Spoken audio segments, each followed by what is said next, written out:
बिहार विधानसभा चुनाव 2025 में अब की बार किस पार्टी की बनेगी सरकार और कौन बनेगा बिहार का अगला मुख्यमंत्री। नमस्कार दोस्तों, जय हिंद, वंदे मातरम। स्वागत है दोस्तों हमारे फिर से इस यूट्यूब चैनल पर।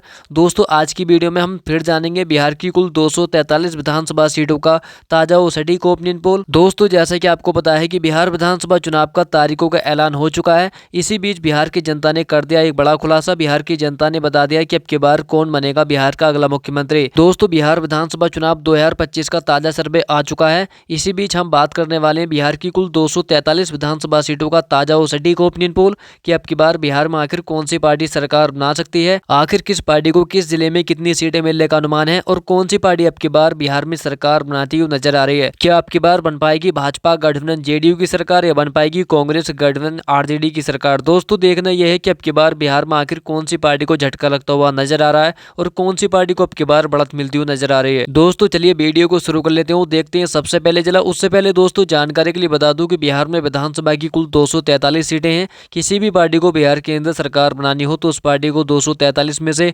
122 सीटें जीतने की आवश्यकता होगी। जिस पार्टी के पास 122 सीटें होंगी वही पार्टी अब की बार बिहार में सरकार बनाएगी। तो दोस्तों आपको क्या लगता है कि अब की बार बिहार में आखिर कौन सी पार्टी सरकार बना सकती है, कमेंट करके जरूर बताएं, क्योंकि जनता की राय लोकतंत्र को मजबूत बनाने के लिए महत्वपूर्ण होती है। दोस्तों आज की वीडियो में हम बात करेंगे बिहार की कुल 243 विधानसभा सीटों का ताजा और सटीक ओपिनियन पोल। इस सटीक ओपिनियन पोल के माध्यम से हम जानेंगे कि अब की बार बिहार में आखिर कौन सी पार्टी सरकार बना सकती है और कौन सी पार्टी को अब की बार नुकसान का सामना देखना पड़ सकता है। चलिए दोस्तों वीडियो को शुरू कर लेते हैं, देखते हैं सबसे पहले जिला। उससे पहले दोस्तों चैनल पर नए हैं तो वीडियो को लाइक और चैनल को सब्सक्राइब जरूर कर लें, क्योंकि आने वाली वीडियो आप तक जल्दी ही पहुंच सके। और अब की बार बिहार में आखिर कौन सी पार्टी सरकार बना सकती है, कमेंट करके जरूर बताएं, क्योंकि जनता की राय लोकतंत्र को मजबूत बनाने के लिए महत्वपूर्ण होती है। दोस्तों चलिए बात करते हैं सबसे पहले हम राजधानी पटना जिले की। तो राजधानी पटना जिले में विधानसभा की कुल 14 सीटें हैं। पटना की 14 विधानसभा सीटों का ताजा और सटीक ओपिनियन पोल देखें, जिसमें से आप देख सकते हैं यहाँ पर भाजपा गठबंधन जेडीयू के खाते में 8 विधानसभा सीट यहाँ पर जाती नजर आ रही है, जबकि कांग्रेस गठबंधन आरजेडी के खाते में 5 विधानसभा सीट यहाँ पर जाने का अनुमान है। ओबीसी पार्टी एमएम की बात करें तो 1 सीट और जनसुराज पार्टी के खाते में कोई सीट नहीं। दोस्तों जैसा कि आपको पता है कि राजधानी पटना जिले की कुल विधानसभा की 14 सीटों में से यहाँ पर भाजपा गठबंधन जेडीयू को यहाँ पर काफी बढ़त मिलती हुई नजर आ रही है। दोस्तों इसी के साथ हम बात करते हैं गया जिले की। तो गया जिले में विधानसभा की कुल 10 सीटें हैं। गया की 10 विधानसभा सीटों का ताजा और सटीक ओपिनियन पोल देखें, जिसमें से आप देख सकते हैं यहाँ पर भाजपा गठबंधन जेडीयू के खाते में 5 विधानसभा सीट यहाँ पर जाती नजर आ रही है, जबकि कांग्रेस गठबंधन आरजेडी के खाते में 5 विधानसभा सीट यहाँ पर जाने का अनुमान है। ओबीसी पार्टी एमएम की बात करें तो कोई सीट नहीं और जनसुराज पार्टी के खाते में भी कोई सीट नहीं। दोस्तों गया की 10 विधानसभा सीटों में से यहाँ पर जेडीयू पार्टी और आरजेडी पार्टी के बीच मुकाबला टक्कर का देखने को मिल सकता है। दोस्तों इसी के साथ हम बात करते हैं औरंगाबाद जिले की। तो औरंगाबाद में विधानसभा की कुल 6 सीटें हैं। औरंगाबाद की 6 विधानसभा सीटों का ताजा और सटीक ओपिनियन पोल देखें, जिसमें से आप देख सकते हैं यहाँ पर भाजपा गठबंधन जेडीयू के खाते में 4 विधानसभा सीट यहाँ पर जाती नजर आ रही है, जबकि कांग्रेस गठबंधन आरजेडी के खाते में 2 विधानसभा सीट यहाँ पर जाने का अनुमान है। ओबीसी पार्टी एमएम की बात करें तो कोई सीट नहीं और जनसुराज पार्टी के खाते में भी कोई सीट नहीं।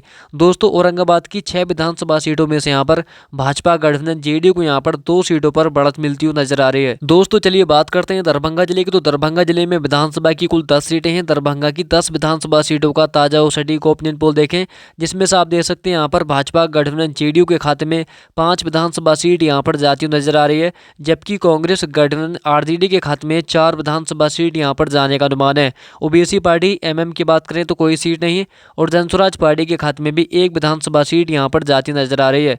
दोस्तों दरभंगा की 10 विधानसभा सीटों में से यहाँ पर भाजपा गठबंधन जेडीयू को यहाँ पर 1 सीट का फायदा मिलता हुआ नजर आ रहा है। दोस्तों इसी के साथ हम बात करते हैं कैमूर जिले की। तो कैमूर जिले में विधानसभा की कुल 4 सीटें हैं। कैमूर की 4 विधानसभा सीटों का ताजा और सटीक ओपिनियन पोल देखें, जिसमें से आप देख सकते हैं यहाँ पर भाजपा गठबंधन जेडीयू के खाते में 2 विधानसभा सीट यहाँ पर जाती नजर आ रही है, जबकि कांग्रेस गठबंधन आरजेडी के खाते में 1 विधानसभा सीट यहाँ पर जाने का अनुमान है। ओबीसी पार्टी एमएम की बात करें तो 1 सीट और जनसुराज पार्टी के खाते में कोई सीट नहीं। दोस्तों कैमूर की 4 विधानसभा सीटों में से यहाँ पर भाजपा गठबंधन जेडीयू को यहाँ पर 1 सीट का फायदा मिलता हुआ नजर आ रहा है। दोस्तों जैसा कि आप देख सकते हैं कि अभी तक हम जान चुके हैं बिहार की कुल 243 विधानसभा सीटों में से 44 सीटों का ताजा और सटीक ओपिनियन पोल, जिसमें से आप देख सकते हैं यहाँ पर भाजपा गठबंधन जेडीयू के खाते में 24 विधानसभा सीट यहाँ पर जाती नजर आ रही है, जबकि कांग्रेस गठबंधन आरजेडी के खाते में 17 विधानसभा सीट यहाँ पर जाने का अनुमान है। ओबीसी पार्टी एमएम की बात करें तो 2 सीट और जनसुराज पार्टी के खाते में भी एक सीट यहाँ पर जाती नजर आ रही है। दोस्तों पूरी वीडियो में अवश्य बने रहें, आपको इस वीडियो में पता चलेगा कि अब की बार बिहार में आखिर कौन सी पार्टी सरकार बना सकती है, आखिर किस पार्टी को अब की बार नुकसान का सामना देखना पड़ सकता है। दोस्तों इसी के साथ हम बात करते हैं भोजपुर जिले की। तो भोजपुर जिले में विधानसभा की कुल 7 सीटें हैं। भोजपुर की 7 विधानसभा सीटों का ताजा और सटीक ओपिनियन पोल देखें, जिसमें से आप देख सकते हैं यहाँ पर भाजपा गठबंधन जेडीयू के खाते में 2 विधानसभा सीट यहाँ पर जाती नजर आ रही है, जबकि कांग्रेस गठबंधन आरजेडी के खाते में 4 विधानसभा सीट यहाँ पर जाने का अनुमान है। ओबीसी पार्टी एमएम की बात करें तो कोई सीट नहीं, और जनस्वराज पार्टी के खाते में भी 1 विधानसभा सीट यहाँ पर जाती नजर आ रही है। दोस्तों भोजपुर की 7 विधानसभा सीटों में से यहाँ पर भाजपा गठबंधन जेडीयू को यहाँ पर 2 सीटों का नुकसान का सामना देखना पड़ सकता है। दोस्तों चलिए बात करते हैं गोपालगंज जिले की। तो गोपालगंज जिले में विधानसभा की कुल 6 सीटें हैं। गोपालगंज की 6 विधानसभा सीटों का ताजा और सटीक ओपिनियन पोल देखें, जिसमें से आप देख सकते हैं यहाँ पर भाजपा गठबंधन जेडीयू के खाते में 3 विधानसभा सीट यहाँ पर जाती नजर आ रही है, जबकि कांग्रेस गठबंधन आरजेडी के खाते में 3 विधानसभा सीट यहाँ पर जाने का अनुमान है। ओबीसी पार्टी एमएम की बात करें तो कोई सीट नहीं, और जनस्वराज पार्टी के खाते में भी कोई सीट नहीं।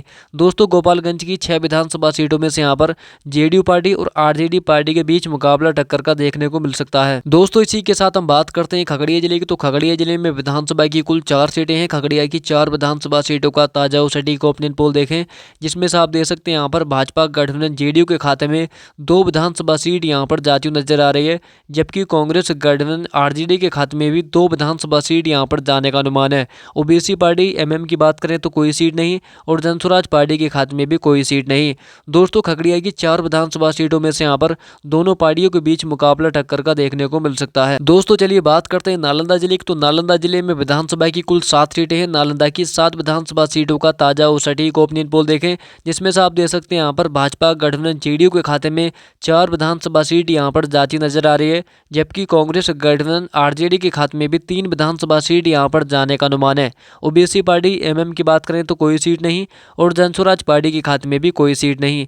दोस्तों नालंदा की 7 विधानसभा सीटों में से यहाँ पर भाजपा गठबंधन जेडीयू को यहाँ पर 1 सीट पर बढ़त मिलती हुई नजर आ रही है। दोस्तों इसी के साथ हम बात करते हैं मधेपुरा जिले की। तो मधेपुरा जिले में विधानसभा की कुल 4 सीटें हैं। मधेपुरा की 4 विधानसभा सीटों का ताजा और सटीक ओपिनियन पोल देखें, जिसमें से आप देख सकते हैं यहाँ पर भाजपा गठबंधन जेडीयू के खाते में 2 विधानसभा सीट यहाँ पर जाती नजर आ रही है, जबकि कांग्रेस गठबंधन आरजेडी के खाते में भी 2 विधानसभा सीट यहाँ पर जाने का अनुमान है। ओबीसी पार्टी एमएम की बात करें तो कोई सीट नहीं, और जनस्वराज पार्टी के खाते में भी कोई सीट नहीं। दोस्तों मधेपुरा की 4 विधानसभा सीटों में से यहाँ पर जेडीयू पार्टी और आरजेडी पार्टी के बीच मुकाबला टक्कर का देखने को मिल सकता है। दोस्तों चलिए बात करते हैं बेगूसराय जिले की। तो बेगूसराय जिले में विधानसभा की कुल 7 सीटें हैं। बेगूसराय की 7 विधानसभा सीटों का ताजा सर्वे ओपिनियन पोल देखें, जिसमें से आप देख सकते हैं यहाँ पर भाजपा गठबंधन जेडीयू के खाते में 2 विधानसभा सीट यहाँ पर जाती नजर आ रही है, जबकि कांग्रेस गठबंधन आरजेडी के खाते में भी 3 विधानसभा सीट यहाँ पर जाने का अनुमान है। ओबीसी पार्टी एमएम की बात करें तो 1 सीट, और जनस्वराज पार्टी के खाते में भी 1 विधानसभा सीट यहाँ पर जाती हुई नजर आ रही है। दोस्तों जैसा कि आप देख सकते हैं यहाँ पर बेगूसराय की 7 विधानसभा सीटों में से यहाँ पर भाजपा गठबंधन जेडीयू को यहाँ पर 1 सीट का नुकसान का सामना देखना पड़ सकता है। दोस्तों इसी के साथ हम बात करते हैं मधुबनी जिले की। तो मधुबनी जिले में विधानसभा की कुल 10 सीटें हैं। मधुबनी की 10 विधानसभा सीटों का ताजा और सटीक ओपिनियन पोल देखें, जिसमें से आप देख सकते हैं यहाँ पर भाजपा गठबंधन जेडीयू के खाते में 4 विधानसभा सीट यहाँ पर जाती नजर आ रही है, जबकि कांग्रेस गठबंधन आरजेडी के खाते में 6 विधानसभा सीट यहाँ पर जाने का अनुमान है। ओबीसी पार्टी एमएम की बात करें तो कोई सीट नहीं, और जनस्वराज पार्टी के खाते में भी कोई सीट नहीं। दोस्तों मधुबनी की 10 विधानसभा सीटों में से यहाँ पर कांग्रेस गठबंधन आरजेडी को यहाँ पर 2 सीटों पर बढ़त मिलती हुई नजर आ रही है। दोस्तों चलिए बात करते हैं सीतामढ़ी जिले की। तो सीतामढ़ी जिले में विधानसभा की कुल 8 सीटें हैं। सीतामढ़ी की 8 विधानसभा सीटों का ताजा और सटीक ओपिनियन पोल देखें, जिसमें से आप देख सकते हैं यहाँ पर भाजपा गठबंधन जेडीयू के खाते में 4 विधानसभा सीट यहाँ पर जाती नजर आ रही है, जबकि कांग्रेस गठबंधन आरजेडी के खाते में भी 4 विधानसभा सीट यहाँ पर जाने का अनुमान है। ओबीसी पार्टी एमएम की बात करें तो कोई सीट नहीं, और जनस्वराज पार्टी के खाते में भी कोई सीट नहीं। दोस्तों सीतामढ़ी की 8 विधानसभा सीटों में से यहाँ पर जेडीयू पार्टी और आरजेडी पार्टी के बीच मुकाबला टक्कर का देखने को मिल सकता है। दोस्तों इसी के साथ हम बात करते हैं कटिहार जिले की। तो कटिहार जिले में विधानसभा की कुल 7 सीटें हैं। कटिहार की 7 विधानसभा सीटों का ताजा और सटीक ओपिनियन पोल देखें, जिसमें से आप देख सकते हैं यहाँ पर भाजपा गठबंधन जेडीयू के खाते में 3 विधानसभा सीट यहाँ पर जाती हुई नजर आ रही है, जबकि कांग्रेस गठबंधन आरजेडी के खाते में भी 3 विधानसभा सीट यहां पर जाने का अनुमान है। ओबीसी पार्टी एमएम की बात करें तो कोई सीट नहीं और जनसुराज पार्टी के खाते में भी एक सीट यहां पर जाती नजर आ रही है। दोस्तों कटिहार की 7 विधानसभा सीटों में से यहां पर दोनों पार्टियों के बीच मुकाबला टक्कर का देखने को मिल सकता है। दोस्तों चलिए बात करते हैं सीवान जिले की। तो सीवान जिले में विधानसभा की कुल 8 सीटें हैं। सीवान की 8 विधानसभा सीटों का ताजा और सटीक ओपिनियन पोल देखें, जिसमें से आप देख सकते हैं यहाँ पर भाजपा गठबंधन जेडीयू के खाते में 3 विधानसभा सीट यहाँ पर जाती हुई नजर आ रही है, जबकि कांग्रेस गठबंधन आरजेडी के खाते में भी 5 विधानसभा सीट यहाँ पर जाने का अनुमान है। ओबीसी पार्टी एमएम की बात करें तो कोई सीट नहीं और जनसुराज पार्टी के खाते में भी कोई सीट नहीं। दोस्तों सीवान की 8 विधानसभा सीटों में से यहाँ पर भाजपा गठबंधन जेडीयू को यहाँ पर 2 सीटों का नुकसान का सामना देखना पड़ सकता है। दोस्तों इसी के साथ हम बात करते हैं सहरसा जिले की। तो सहरसा जिले में विधानसभा की कुल 4 सीटें हैं। सहरसा की 4 विधानसभा सीटों का ताजा और सटीक ओपिनियन पोल देखें, जिसमें से आप देख सकते हैं यहाँ पर भाजपा गठबंधन जेडीयू के खाते में 2 विधानसभा सीट यहाँ पर जाती हुई नजर आ रही है, जबकि कांग्रेस गठबंधन आरजेडी के खाते में भी 2 विधानसभा सीट यहाँ पर जाने का अनुमान है। ओबीसी पार्टी एमएम की बात करें तो कोई सीट नहीं और जनसुराज पार्टी के खाते में भी कोई सीट नहीं। दोस्तों सहरसा की 4 विधानसभा सीटों में से यहाँ पर जेडीयू पार्टी और आरजेडी पार्टी के बीच मुकाबला टक्कर का देखने को मिल सकता है। दोस्तों चलिए बात करते हैं वैशाली जिले की। तो वैशाली जिले में विधानसभा की कुल 8 सीटें हैं। वैशाली की 8 विधानसभा सीटों का ताजा और सटीक ओपिनियन पोल देखें, जिसमें से आप देख सकते हैं यहाँ पर भाजपा गठबंधन जेडीयू के खाते में 3 विधानसभा सीट यहाँ पर जाती हुई नजर आ रही है, जबकि कांग्रेस गठबंधन आरजेडी के खाते में 4 विधानसभा सीट यहाँ पर जाने का अनुमान है। ओबीसी पार्टी एमएम की बात करें तो कोई सीट नहीं और जनसुराज पार्टी के खाते में भी 1 विधानसभा सीट यहाँ पर जाने का अनुमान है।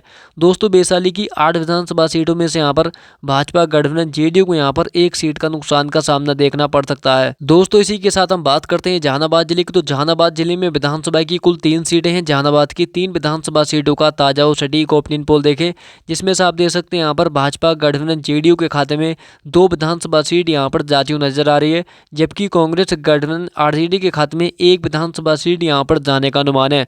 ओबीसी पार्टी एमएम की बात करें तो कोई सीट नहीं और जनसुराज पार्टी के खाते में भी कोई सीट नहीं। दोस्तों जहानाबाद की 3 विधानसभा सीटों में से यहाँ पर भाजपा गठबंधन जेडीयू को यहाँ पर 1 सीट पर बढ़त मिलती हुई नजर आ रही है। दोस्तों इसी के साथ हम बात करते हैं नवादा जिले की। तो नवादा जिले में विधानसभा की कुल 5 सीटें हैं। नवादा की 5 विधानसभा सीटों का ताजा और सटीक ओपिनियन पोल देखें, जिसमें से आप देख सकते हैं यहाँ पर भाजपा गठबंधन जेडीयू के खाते में 5 विधानसभा सीट यहाँ पर जाती हुई नजर आ रही है, जबकि कांग्रेस गठबंधन आरजेडी के खाते में भी 2 विधानसभा सीट यहाँ पर जाने का अनुमान है। ओबीसी पार्टी एमएम की बात करें तो 1 सीट और जनसुराज पार्टी के खाते में कोई सीट नहीं। दोस्तों नवादा की 5 विधानसभा सीटों में से यहाँ पर दोनों पार्टियों के बीच मुकाबला टक्कर का देखने को मिल सकता है। दोस्तों चलिए बात करते हैं भागलपुर जिले की। तो भागलपुर जिले में विधानसभा की कुल 7 सीटें हैं। भागलपुर की 7 विधानसभा सीटों का ताजा और सटीक ओपिनियन पोल देखें, जिसमें से आप देख सकते हैं यहाँ पर भाजपा गठबंधन जेडीयू के खाते में 3 विधानसभा सीट यहाँ पर जाती हुई नजर आ रही है, जबकि कांग्रेस गठबंधन आरजेडी के खाते में भी 3 विधानसभा सीट यहाँ पर जाने का अनुमान है। ओबीसी पार्टी एमएम की बात करें तो कोई सीट नहीं और जनसुराज पार्टी के खाते में भी 1 विधानसभा सीट यहाँ पर जाती हुई नजर आ रही है। दोस्तों जैसा कि आप देख सकते हैं यहाँ पर भागलपुर की 7 विधानसभा सीटों में से यहाँ पर जेडीयू पार्टी और आरजेडी पार्टी के बीच मुकाबला टक्कर का देखने को मिल सकता है। दोस्तों इसी के साथ हम बात करते हैं जमुई जिले की। तो जमुई जिले में विधानसभा की कुल 4 सीटें हैं। जमुई की 4 विधानसभा सीटों का ताजा और सटीक ओपिनियन पोल देखें, जिसमें से आप देख सकते हैं यहाँ पर भाजपा गठबंधन जेडीयू के खाते में 1 विधानसभा सीट यहाँ पर जाती नजर आ रही है, जबकि कांग्रेस गठबंधन आरजेडी के खाते में 2 विधानसभा सीट यहाँ पर जाने का अनुमान है। ओबीसी पार्टी एमएम की बात करें तो 1 सीट और जनसुराज पार्टी के खाते में भी कोई सीट नहीं। दोस्तों जमुई की 4 विधानसभा सीटों में से यहाँ पर भाजपा गठबंधन जेडीयू को यहाँ पर 1 सीट का नुकसान का सामना देखना पड़ सकता है। दोस्तों चलिए बात करते हैं समस्तीपुर जिले की। तो समस्तीपुर जिले में विधानसभा की कुल 10 सीटें हैं। समस्तीपुर की 10 विधानसभा सीटों का ताजा और सटीक ओपिनियन पोल देखें, जिसमें से आप देख सकते हैं यहाँ पर भाजपा गठबंधन जेडीयू के खाते में 4 विधानसभा सीट यहाँ पर जाती हुई नजर आ रही है, जबकि कांग्रेस गठबंधन आरजेडी के खाते में भी 5 विधानसभा सीट यहाँ पर जाने का अनुमान है। ओबीसी पार्टी एमएम की बात करें तो 1 सीट और जनसुराज पार्टी के खाते में कोई सीट नहीं। दोस्तों समस्तीपुर की 10 विधानसभा सीटों में से यहाँ पर भाजपा गठबंधन जेडीयू को यहाँ पर 1 सीट का नुकसान का सामना देखना पड़ सकता है। दोस्तों इसी के साथ हम बात करते हैं बंगा जिले की। तो बंगा जिले में विधानसभा की कुल 5 सीटें हैं। बंगा की 5 विधानसभा सीटों का ताजा और सटीक ओपिनियन पोल देखें, जिसमें से आप देख सकते हैं यहाँ पर भाजपा गठबंधन जेडीयू के खाते में 3 विधानसभा सीट यहाँ पर जाती हुई नजर आ रही है, जबकि कांग्रेस गठबंधन आरजेडी के खाते में 2 विधानसभा सीट यहाँ पर जाने का अनुमान है। ओबीसी पार्टी एमएम की बात करें तो कोई सीट नहीं और जनसुराज पार्टी के खाते में भी कोई सीट नहीं। दोस्तों बंगा की 5 विधानसभा सीटों में से यहाँ पर भाजपा भाजपा गठबंधन जेडीयू को यहाँ पर एक सीट पर बढ़त मिलती हुई नजर आ रही है। दोस्तों इसी के साथ हम बात करते हैं रोहतास जिले की। तो रोहतास जिले में विधानसभा की कुल 7 सीटें हैं। रोहतास की 7 विधानसभा सीटों का ताजा और सटीक ओपिनियन पोल देखें, जिसमें से आप देख सकते हैं यहाँ पर भाजपा गठबंधन जेडीयू के खाते में 3 विधानसभा सीट यहाँ पर जाती हुई नजर आ रही है, जबकि कांग्रेस गठबंधन आरजेडी के खाते में भी 3 विधानसभा सीट यहाँ पर जाने का अनुमान है। ओबीसी पार्टी एमएम की बात करें तो कोई सीट नहीं, और जनसुराज पार्टी के खाते में भी एक सीट यहाँ पर जाती हुई नजर आ रही है। दोस्तों रोहतास की 7 विधानसभा सीटों में से यहाँ पर जेडीयू पार्टी और आरजेडी पार्टी के बीच मुकाबला टक्कर का देखने को मिल सकता है। दोस्तों चलिए बात करते हैं सुपौल जिले की। तो सुपौल जिले में विधानसभा की कुल 5 सीटें हैं। सुपौल की 5 विधानसभा सीटों का ताजा और सटीक ओपिनियन पोल देखें, जिसमें से आप देख सकते हैं यहाँ पर भाजपा गठबंधन जेडीयू के खाते में 3 विधानसभा सीट यहाँ पर जाती हुई नजर आ रही है, जबकि कांग्रेस गठबंधन आरजेडी के खाते में 2 विधानसभा सीट यहाँ पर जाने का अनुमान है। ओबीसी पार्टी एमएम की बात करें तो कोई सीट नहीं, और जनसुराज पार्टी के खाते में भी कोई सीट नहीं। दोस्तों सुपौल की 5 विधानसभा सीटों में से यहाँ पर भाजपा गठबंधन जेडीयू को यहाँ पर एक सीट का फायदा मिलता हुआ नजर आ रहा है। दोस्तों इसी के साथ हम बात करते हैं पूर्वी चंपारण जिले की। तो पूर्वी चंपारण में विधानसभा की कुल 12 सीटें हैं, जिसमें से आप देख सकते हैं यहाँ पर भाजपा गठबंधन जेडीयू के खाते में 3 विधानसभा सीट यहाँ पर जाती हुई नजर आ रही है, जबकि कांग्रेस गठबंधन आरजेडी के खाते में 8 विधानसभा सीट यहाँ पर जाने का अनुमान है। ओबीसी पार्टी एमएम की बात करें तो एक सीट, और जनसुराज पार्टी के खाते में कोई सीट नहीं। दोस्तों पूर्वी चंपारण की 12 विधानसभा सीटों में से यहाँ पर भाजपा गठबंधन जेडीयू को यहाँ पर काफी नुकसान का सामना देखना पड़ सकता है। दोस्तों इसी के साथ हम बात करते हैं अररिया जिले की। तो अररिया जिले में विधानसभा की कुल 6 सीटें हैं। अररिया की 6 विधानसभा सीटों का ताजा और सटीक ओपिनियन पोल देखें, जिसमें से आप देख सकते हैं यहाँ पर भाजपा गठबंधन जेडीयू के खाते में 2 विधानसभा सीट यहाँ पर जाती हुई नजर आ रही है, जबकि कांग्रेस गठबंधन आरजेडी के खाते में 4 विधानसभा सीट यहाँ पर जाने का अनुमान है। ओबीसी पार्टी एमएम की बात करें तो कोई सीट नहीं, और जनसुराज पार्टी के खाते में भी कोई सीट नहीं। दोस्तों अररिया की 6 विधानसभा सीटों में से यहाँ पर भाजपा गठबंधन जेडीयू को यहाँ पर 2 सीटों का नुकसान का सामना देखना पड़ सकता है। दोस्तों इसी के साथ हम बात करते हैं किशनगंज जिले की। तो किशनगंज जिले में विधानसभा की कुल 4 सीटें हैं। किशनगंज की 4 विधानसभा सीटों का ताजा और सटीक ओपिनियन पोल देखें, जिसमें से आप देख सकते हैं यहाँ पर भाजपा गठबंधन जेडीयू के खाते में 1 सीट, और कांग्रेस गठबंधन आरजेडी के खाते में भी 2 विधानसभा सीट यहाँ पर जाने का अनुमान है। ओबीसी पार्टी एमएम की बात करें तो 1 सीट, और जनसुराज पार्टी के खाते में कोई सीट नहीं।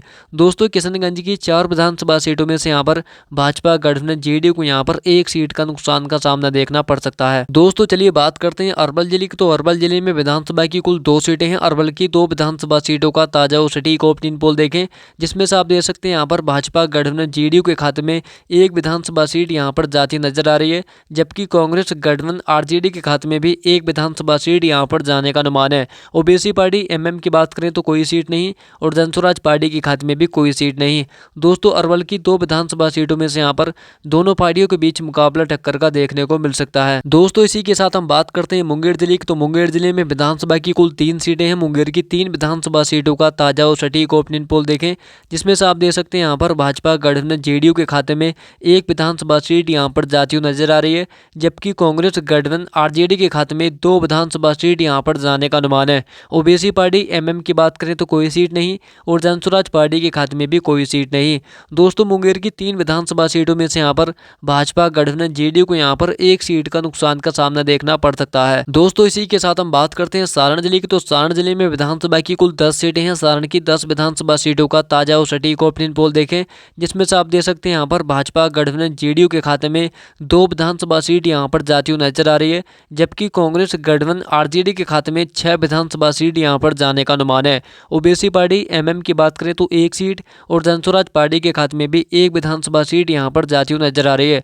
दोस्तों सारण की 10 विधानसभा सीटों में से यहाँ पर भाजपा गठबंधन जेडीयू को यहाँ पर 4 सीटों का नुकसान का सामना देखना पड़ सकता है। दोस्तों चलिए बात करते हैं शेखपुरा जिले की। तो शेखपुरा जिले में विधानसभा की कुल 2 सीटें हैं। शेखपुरा की 2 विधानसभा सीटों का ताजा और सटीक ओपिनियन पोल देखें, जिसमें से आप देख सकते हैं यहाँ पर भाजपा गठबंधन जेडीयू के खाते में 1 सीट, और कांग्रेस गठबंधन आरजेडी के खाते में भी 1 विधानसभा सीट यहाँ पर जाने का अनुमान है। ओबीसी पार्टी एमएम की बात करें तो कोई सीट नहीं, और जनसुराज पार्टी के खाते में भी कोई सीट नहीं।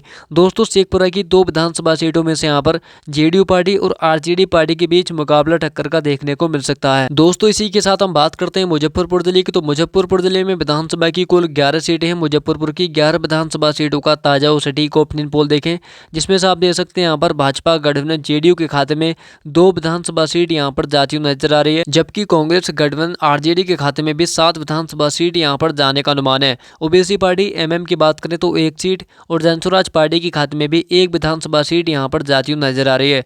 दोस्तों मुजफ्फरपुर की 11 विधानसभा सीटों में से यहां पर भाजपा गठबंधन जेडीयू को यहां पर काफी नुकसान का सामना देखना पड़ सकता है। दोस्तों चलिए बात करते हैं पूर्णिया जिले की। तो पूर्णिया जिले में विधानसभा की कुल 7 सीटें हैं। पूर्णिया की 7 विधानसभा सीटों का ताजा और सटीक ओपिनियन पोल देखें, जिसमें से आप देख सकते हैं यहाँ पर भाजपा गठबंधन जेडीयू के खाते में 3 विधानसभा सीट यहाँ पर जाती नजर आ रही है, जबकि कांग्रेस गठबंधन आरजेडी के खाते में 3 विधानसभा सीट यहाँ पर जाने का अनुमान है। ओबीसी पार्टी एमएम की बात करें तो 1 सीट और जनसुराज पार्टी के खाते में कोई सीट नहीं। दोस्तों पूर्णिया की 7 विधानसभा सीटों में से यहाँ पर जेडीयू पार्टी और आरजेडी पार्टी के बीच मुकाबला टक्कर का देखने को मिल सकता है। दोस्तों इसी के साथ हम बात करते हैं बक्सर जिले की। तो बक्सर जिले में विधानसभा की कुल 4 सीटें हैं। बक्सर की 4 विधानसभा सीटों का ताजा और सटीक ओपिनियन पोल देखें, जिसमें से आप देख सकते हैं यहाँ पर भाजपा गठबंधन जेडीयू के खाते में 1 विधानसभा सीट यहाँ पर जाती हुई नजर आ रही है, जबकि कांग्रेस गठबंधन आरजेडी के खाते में भी 3 विधानसभा सीट यहाँ पर जाने का अनुमान है। ओबीसी पार्टी एमएम की बात करें तो कोई सीट नहीं और जनसुराज पार्टी के खाते में भी कोई सीट नहीं। दोस्तों बक्सर की 4 विधानसभा सीटों में से यहाँ पर भाजपा गठबंधन जेडीयू को यहाँ पर 1 सीट का नुकसान का सामना देखना पड़ सकता है। दोस्तों चलिए बात करते हैं पश्चिमी चंपारण जिले की। तो पश्चिमी चंपारण में विधानसभा की कुल 9 सीटें हैं, जिसमें से आप देख सकते हैं यहाँ पर भाजपा गठबंधन जेडीयू के खाते में 2 विधानसभा सीट यहाँ पर जाती नजर आ रही है, जबकि कांग्रेस गठबंधन आरजेडी के खाते में 6 विधानसभा सीट यहाँ पर जाने का अनुमान है। ओबीसी पार्टी एमएम की बात करें तो 1 सीट और जनसुराज पार्टी के खाते में भी कोई सीट नहीं। दोस्तों पश्चिमी चंपारण की 9 विधानसभा सीटों में से यहाँ पर भाजपा गठबंधन जेडीयू को यहाँ पर काफी नुकसान का सामना देखना पड़ सकता है। दोस्तों चलिए बात करते हैं सीहोर जिले की। तो सीहोर जिले में विधानसभा की कुल 1 सीट है, वो 1 सीट कांग्रेस गठबंधन आरजेडी के खाते में जाती हुई नजर आ रही है, जबकि भाजपा गठबंधन जेडीयू को यहाँ पर काफी नुकसान का सामना देखना पड़ सकता है। ओबीसी पार्टी एमएम की बात करें तो कोई सीट नहीं और जनसुराज पार्टी के खाते में भी कोई सीट नहीं। दोस्तों इसी के साथ हम बात करते हैं लखीसराय जिले की। तो लखीसराय जिले में विधानसभा की कुल 2 सीटें हैं। लखीसराय की 2 विधानसभा सीटों का ताजा और सटीक ओपिनियन पोल देखें, जिसमें से आप देख सकते हैं यहाँ पर भाजपा गठबंधन जेडीयू के खाते में कोई सीट नहीं और कांग्रेस गठबंधन आरजेडी के खाते में 2 विधानसभा सीट यहाँ पर जाने का अनुमान है। ओबीसी पार्टी एमएम की बात करें तो कोई सीट नहीं और जनसुराज पार्टी के खाते में भी कोई सीट नहीं। दोस्तों लखीसराय की 2 विधानसभा सीटों में से यहाँ पर भाजपा गठबंधन जेडीयू को यहाँ पर काफी नुकसान का सामना देखना पड़ सकता है। दोस्तों जैसा कि आप देख सकते हैं कि हम जान चुके हैं बिहार की कुल 243 विधानसभा सीटों का ताजा और सटीक ओपिनियन पोल, जिसमें से आप देख सकते हैं यहाँ पर भाजपा गठबंधन जेडीयू के खाते में 98 विधानसभा सीट यहाँ पर जाती हुई नजर आ रही है, जबकि कांग्रेस गठबंधन आरजेडी के खाते में 124 विधानसभा सीट यहाँ पर जाने का अनुमान है। ओबीसी पार्टी एमएम की बात करें तो 11 सीट और जनसुराज पार्टी के खाते में 8 विधानसभा सीट यहाँ पर जाती हुई नजर आ रही है। दोस्तों मैंने आपको पहले ही बता दिया था कि बिहार में विधानसभा की कुल 243 सीटें हैं। किसी भी पार्टी को बिहार के अंदर सरकार बनानी हो तो उस पार्टी को 243 में से 122 सीटें जीतने की आवश्यकता होगी। जिस पार्टी के पास 122 सीटें होंगी वही पार्टी अब की बार बिहार में सरकार बनाएगी। तो दोस्तों आपको क्या लगता है कि अब की बार बिहार में आखिर कौन सी पार्टी सरकार बना सकती है? कमेंट करके जरूर बताएं, क्योंकि जनता की राय लोकतंत्र को मजबूत बनाने के लिए महत्वपूर्ण होती है। दोस्तों बिहार विधानसभा चुनाव 2025 में अब की बार किस पार्टी की बनेगी सरकार? कमेंट बॉक्स में लिखकर जरूर बताएं और वीडियो को लाइक और चैनल को सब्सक्राइब जरूर कर लें, क्योंकि आने वाली वीडियो आप तक जल्दी पहुंच सके। मिलते हैं नेक्स्ट वीडियो में, जब तक के लिए धन्यवाद।